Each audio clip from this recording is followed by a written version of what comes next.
one time when I first started, I didn't, it was all exciting and stuff. I didn't know how my kids really were, and I come on sitting in, and they was just sitting there, and I was like, I say, ain't nobody move. I said, that's strange. Looking around, because I know kids. And all I'm just smiling, just had like a little cat smiles. I was like, okay, everything quiet. And so the little 5-year-old, he said, Mr. Jimmy, do you feel anything? And it still didn't dawn on me. And I said, no, I don't feel nothing. He said, well, try to move. And they glued my chair. So I got a lot of little tricksters, but that's probably the funniest thing. They haven't done that since then because, of course, they got rough with it. Hey, no screaming. Stop, working with these kids, it's interesting. Stressful days around here, it can be if you let it be, because you got to be mindful, you got to work with kids, and I'm working with kids of all ages. My kids range from the ages of 4 on up to the age of 12, it's my oldest child. So with that, I have a lot of different attitudes and a lot of different voices. And I just try to not to make it stressful, but it can be a stress. Yeah. And my ranges from the youngest is Akira, right here. Akira and McKay. They're my 4-year-olds. Ramias and Zion are my 5-year-olds. And we have Amani, she's 6. I'm 7. I'm sorry. Some days it could be just as quiet and the day would be peaceful. And on days that you think you're gonna get the peace, they come in just as rambunctious and just wanna just tear up everything.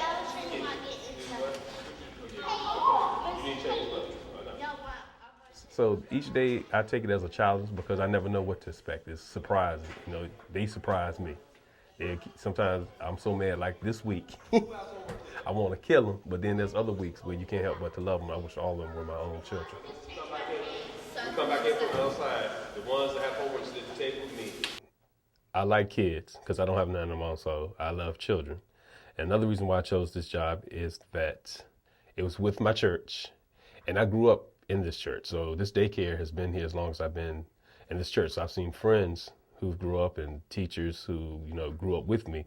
And I just thought it would be something interesting where I could keep church involved in my everyday life and also work with children. Most of my children come from single parent homes or parents that are separated. And so they're coming from a harsh life. So when they come in here, I try to get their mind off that because I already know what they're dealing with.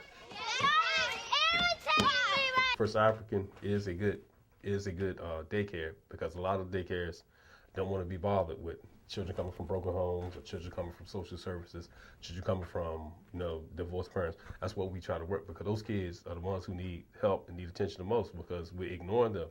And when we ignore them, they're just doing them going in the streets. And what my mindset is, if I can help him to keep them off those streets, that's what I want. Stay together, Maya.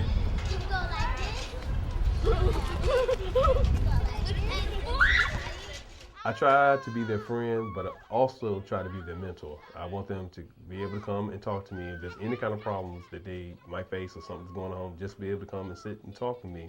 I have one little girl, and I guess she's 9 years old. And we sit there and talk, and one day she was sitting there crying, and I couldn't figure out when. You could tell something was wrong, but I didn't know exactly. She hasn't accepted the fact that her parents are separated, and I guess she had to go to court and testify with her mother so she could get child support. So we talked about an hour and a half. We just sat there and talked.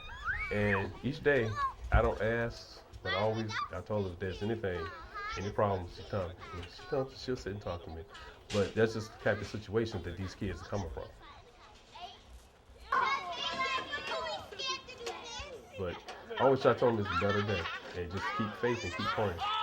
That's my philosophy.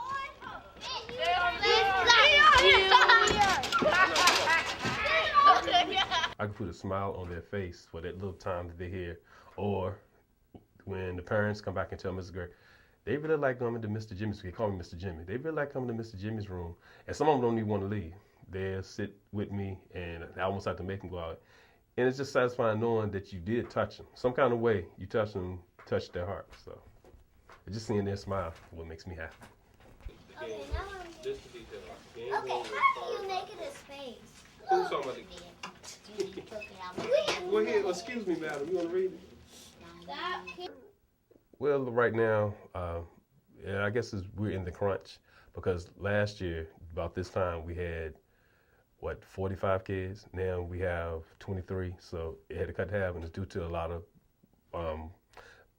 parents or, like I said, single mothers, because we're dealing with a lot of single mothers being laid off, or daycare is just one thing that you can't afford. And I mean, it hurts us because field trips that we had done last year, some things we had to cut out. And one of those are field trips or any extracurricular activities because we just don't have the money right there or the funding. And hopefully by the first of the year it would pick back up. But due to loss of jobs, it cut almost the number of kids in half. We wish there was more because due to inflation, but we make do with what we charge because we try to keep our daycare at a reasonable rate because we're dealing with a lot of single moms. And as we can say, we always want more, but right now you just work with what we have.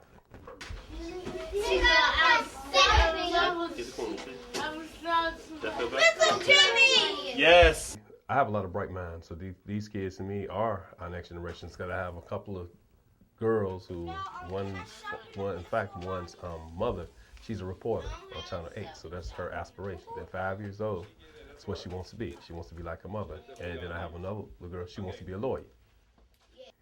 And so I try to keep on instilling that they can reach for the stars. And as it's proven, we got our first black president. So I tell the little boy, I said, you can do whatever you want. He wants to be a veterinarian.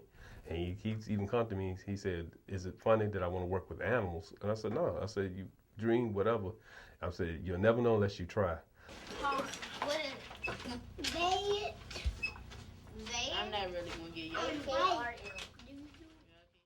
I go to church here, so it's just like doing something for the Lord.